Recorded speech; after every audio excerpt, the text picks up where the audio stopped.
سميت بجحيم الأرض ومسكن الجن، ووصفت بأنها الحفرة التي تتجه إليها أرواح الكفار وماؤها أسود.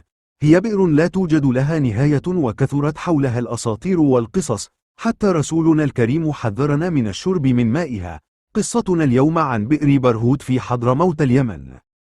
بئر برهوت بئر تاريخية قديمة تقع في محافظة حضرموت في اليمن، وتحديدا في الوادي الذي يحمل اسم البئر وهو وادي برهوت.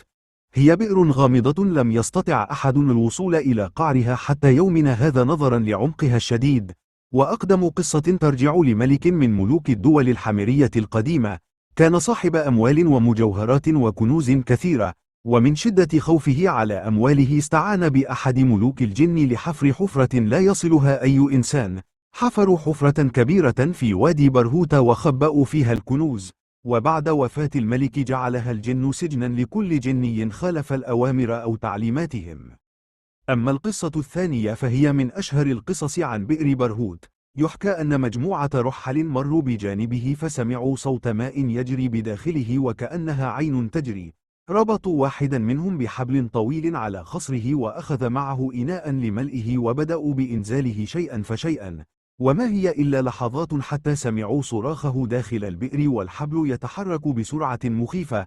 أسرعوا برفعه لتكون صدمة لهم.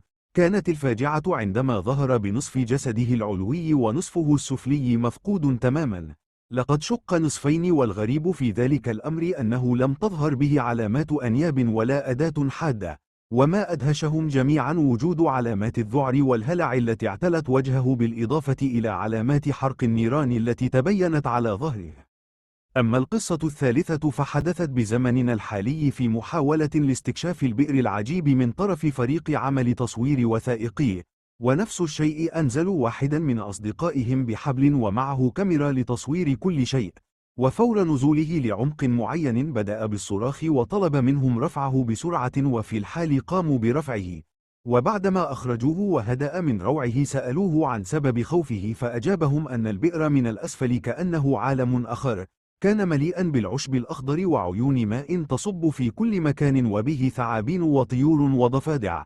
لكن كلما أنزلتم الحبل كنت أحس أن حلقة البئر تغلق شيئا فشيئا، لذلك صرخت فقمتم برفعي. وحينما أرادوا معرفة ما حدث عن طريق ما تم تصويره بالكاميرا جعلهم يصدمون أكثر. وجدوا الكاميرا لم تصور إلا ظلاما حالكا، على الرغم من وضوح الرؤية والتصوير بذلك الوقت. ويقال أيضا أنه بأوقات محددة بكل سنة تخرج من داخل البئر أصوات أنين وصراخ كأنهم أناس يتعذبون. وهناك سكان بجانب البئر قالوا بأنهم يشمون روائح كريهة نتنة قادمة إليهم من اتجاه بئر برهوت كل ليلة. ليس هذا فقط، بل حذرنا منها رسول الله صلى الله عليه وسلم بقوله: خير ماء على وجه الأرض ماء زمزم فيه طعام الطعم وشفاء السقم. وشر ماء على وجه الأرض ماء بوادي برهوت بقبة بحضرموت كرجل الجراد تصبح تتدفق وتمسي لا بلال فيها. والمعنى أن خير ماء هو ماء زمزم، فيه شفاء للمريض لأنه ماء طاهر وماء كله فوائد لو شربت منه بنية صالحة. وشر ماء هو ماء برهوت في حضرموت في اليمن.